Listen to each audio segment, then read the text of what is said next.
Bismillahirrahmanirrahim. Assalamualaikum warahmatullahi wabarakatuh. Waalaikumsalam warahmatullahi wabarakatuh. Salam kedaulatan rakyat. Salam kedaulatan rakyat.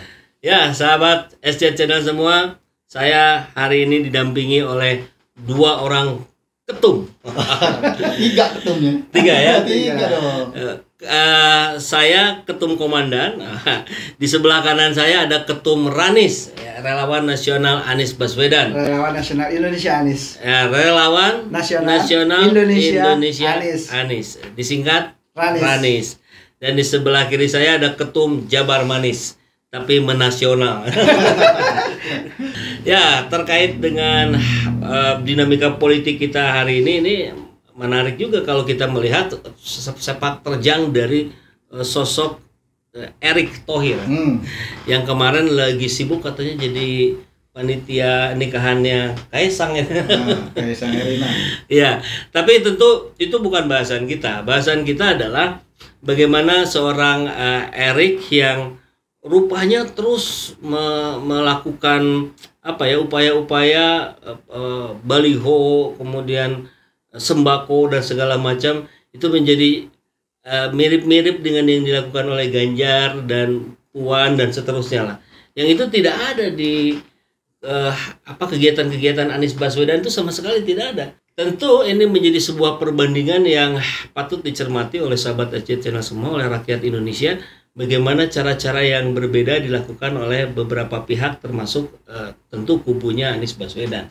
Nah, tapi kita juga harus juga mencermati apa yang sedang mereka lakukan gitu.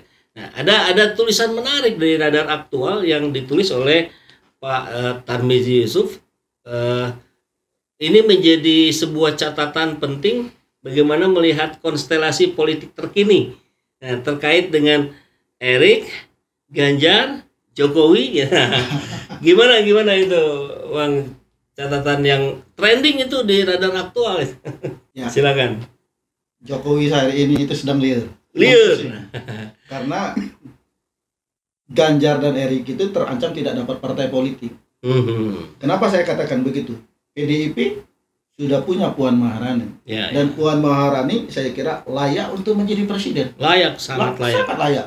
Kalau ada yang bilang elektabilitasnya dalam tanda kutip nasakom, nasib 1 koma, itu kan versi lembaga survei. Lembaga survei kan sekarang siapa sih bisa percaya dengan lembaga survei? Kan tergantung yang bayar, ya kan? Terus Gerindra sudah ada Pak Prabowo Subianto, yang kemarin saya sama Uda Herwin, saya ketua umumnya, Uda Herwin sekjen di Jamil Pas, Jawa Barat memilih Prabowo Sandi. Ya kan? Sekarang Pak Prabowo mau maju lagi, itu hak konstitusional Pak Prabowo, dia sudah punya partai Gerindra, ya kan?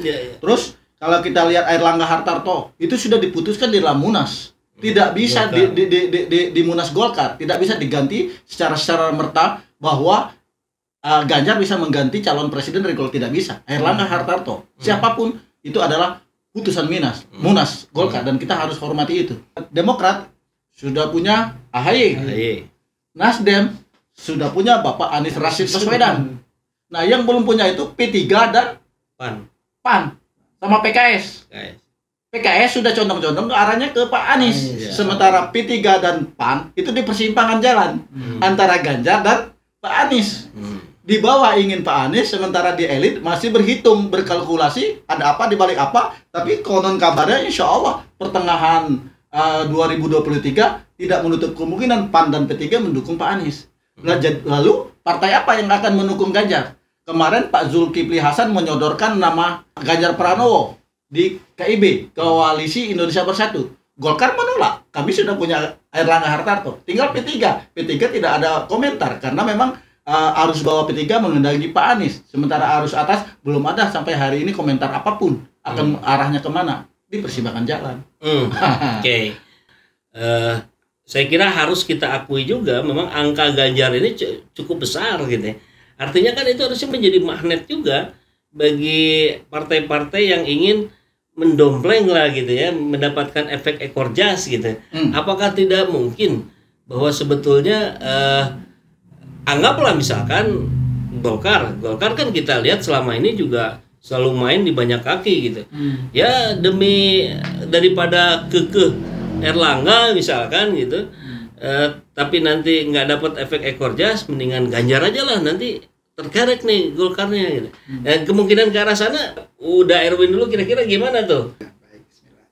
Jadi kalau misalnya partai politik yang dia tidak mengikuti arus yang mana rakyat memberikan dukungan terbanyak, menurut saya itu sebenarnya partai politiknya logis sekali. Dan saat ini dukungan mengalir deras rakyat kepada capres daripada Pak Anies Baswedan.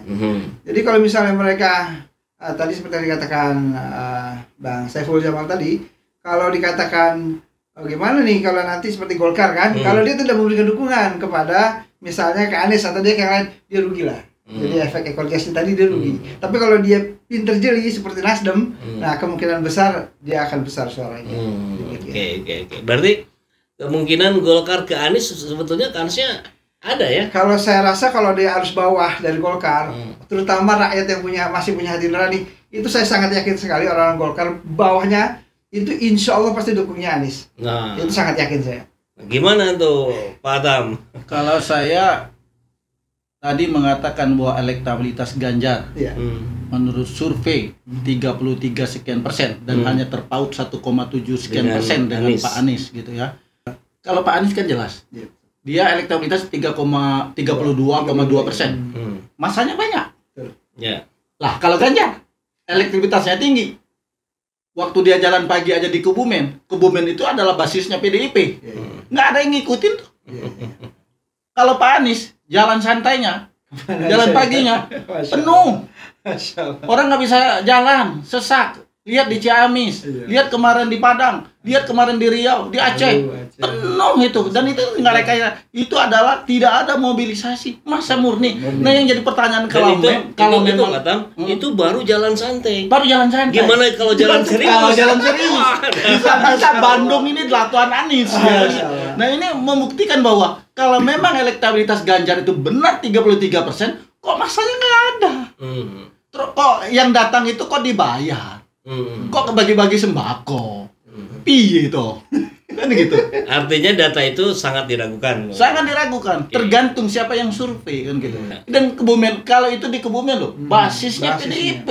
Ya kan? Artinya apa? PDIP sendiri tidak memberikan dukungan kepada Ganjar. Ini adalah isyarat bahwa PDIP mantap ke Puan Maharani. Oke. Saya ada mau bertanya nih Pak Saiful sama Pak Ustadz. Ya, boleh. Ini Pak Ustadz. Itu saya lihat di grup, katanya bahaya juga tuh misalnya semua partai-partai ngedukungnya ke Pak Anies ya.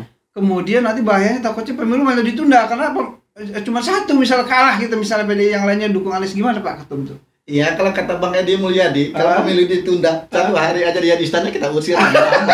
Iya kan? Gampang kok. Iya. Kan kita kembali ke konstitusi. Apa dasar hukum pemilu ditunda? Iya. Itu sudah jelas di dalam Undang-Undang Dasar nomor 45. Pemilu itu ada 5 tahun sekali. Apa alasannya ditunda? Kalau memang tidak ada alasan yang logis, alasannya konstitusional, ya lengser lah. Rakyat akan berteriak.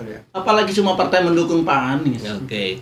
Baik, luar biasa diskusi yang mencerahkan, dan mudah-mudahan ini juga mencerahkan sahabat SJ Channel semua. Silakan di-share sebanyak-banyaknya video ini agar semakin banyak orang tahu bahwa kita punya kekuatan, kita punya optimisme. Tanpa harus merendahkan pihak lain, kita bisa terus membesarkan Bapak Anies Rashid Baswedan sampai menjadi presiden di 2024. Insyaallah ya. Terima kasih sudah hadir di studio mini saya. Assalamualaikum warahmatullahi wabarakatuh. Waalaikumsalam warahmatullahi wabarakatuh.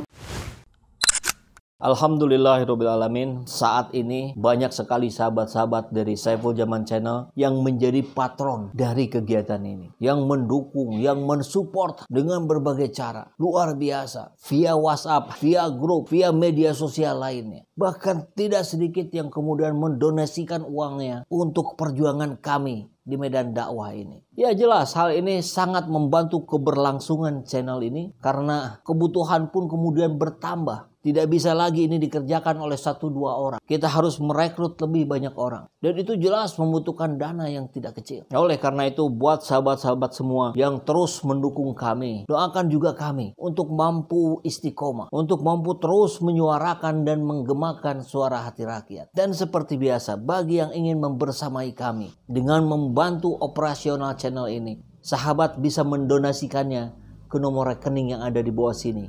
dan silakan untuk mengkonfirmasikannya ke nomor yang ada di sini.